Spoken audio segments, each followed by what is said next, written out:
بسم الله الرحمن الرحیم. مسلمانانو ورونو، امید لرم چې ښه به خوشحاله به دا وخت تاسو کتلی شئ. دا یو 12-14 یتیمانان ماشومان دي او هغوی پسې را روان یو. دلته یو د غر سر دی، نشاندهي چا راکړې ده او په دې کې په دې پسې خیږو روان یو پسې. دا تاسو کتلی شئ. انشاءالله څومره یتیمانان او بېوسه خلک چې دی نو دې ته به موږ ځان رسوو. دا که د غره په سر کې او که په بازار کې او که په سکول کې او که په مدرسه کې، انشاءالله دغه دا تاسو کتلی شئ. بلکل دا ځای په ځای دا موډونه دي او انشاءالله لږ ساعت پس به دوی له انشاءالله چې ورسو. دا روډ خو به کچه نه وي مخکې که نه. د تاسو کتلی شئ. بلکل پسې ځان به ورسوو ملګرو. هر ځای کې چې یتیمانان او بېوسه نو دغه زمونږ وعده ده انشاءالله چې دې خلکو له به مونږ ځان ورسوو. ملګرو مخکې انشاءالله بیا ملاقات کوو، خبرې کوو. بلکل ملګرو د ټاپ سر ته راورسېدو. دا تاسو کتلی شئ. دا علاقه م اعوذ بالله من الشیطان الرجیم بسم الله الرحمن الرحیم. مسلمانانو ورونو، څرنګه چې ما مخکې تاسو ته ویډیو وکړه چې یاره مونږ داسې د غر یو سر دی او په دې کې یتیمانان دي د 4-5 کورونو هغوی له راغلي یو. دلته زموږ سره د علاقې یو مشر ولاړ دی او د دوی په وینا باندې راغلي او دا ماشومان یتیمانان چې کوم دي دوی راته خولي ممبر صاحب تاسو وی دلته 4-5 کورونو کې ماشومان دي. نو کم ماشومان دي؟ جی دا په دې لین چې ولاړ دي. دوی دوه باندې په پلار یې کوټه راولېدلې وه، 2 خویندې او یو پلار په هغې کې وپاتې شوي. دا 2 وروڼه پاتې شوي او یو مور. ښه. او نور کم دي ممبر صاحب؟ اوس دا دي جی دا 2 وروڼه دي.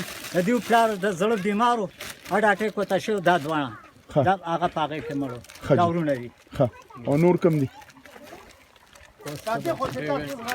اوس دا درې وروڼه دي. د دوی پلار باندې ګردې بیمار و، د ګردو په دغه باندې مړ و. او نور کسان کم دي؟ تاسو خو نور هم یاد کړي.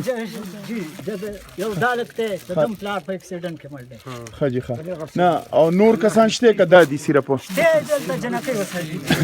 جنکو له به داسې ورکو لکه تاسو له به یې درکو، تاسو به یې ورکړئ. خټو له به داسې راکړئ. 2 جنکۍ دلته چې کوم دی ماشومان دي راولي هغه به راشي. ښه.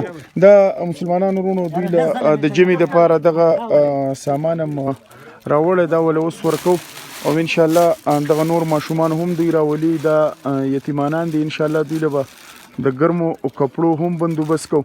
دلته زموږ سره بل یو کاکاجي دی چې د هغې 2 ماشومان دي او تلیسیمیا مریضان دي. نو هغوی ته د ینې ضرورت دی. نو انشاءالله هغوی له به د ینې بندوبست کوو انشاءالله هره میاشت کې. کاکاجي ماشومان د چا وه ینې والا؟ زما نسي دي. څه ده؟ ښه ستاسو نسي دي. خیر دی، زه تاسو راته ووایه هره میاشت کې ورته ینې خېږي؟ هره میاشت نه چې په 20مه ورځ متکله وخي. بس انشاءالله د هغوی د ینې ګروپ په تاسو موږ له راکړئ او انشاءالله بازیټو او پاتې بس انشاءالله دلته د دغې بدله موږ بندوبست وکړو کاکاجي. او که بیا 20مه ورځ پس وه او که میاشت پس وه تاسو به زموږ سره بیا رابطه کوئ. ښه جي ښه. بس دغه مسلمانانو ورونو دا یتیمانان ماشومان دي. دا ستاسو د وړاندې دي. دا پسې موږ دې غره د سر ته پسې راختلي. دا تاسو وینئ دلته پسې را رسېدلي یو.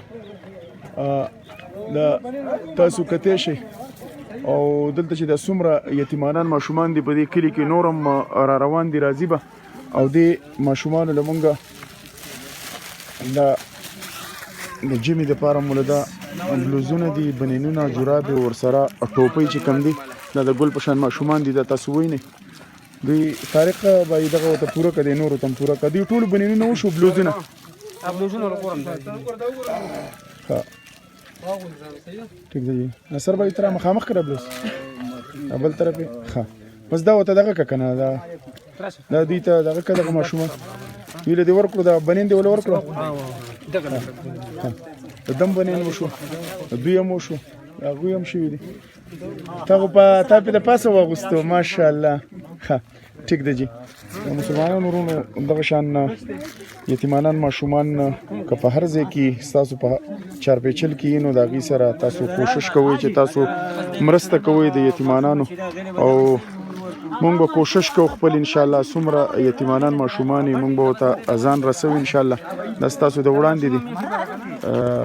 ولی الله سپارم د الله په امان.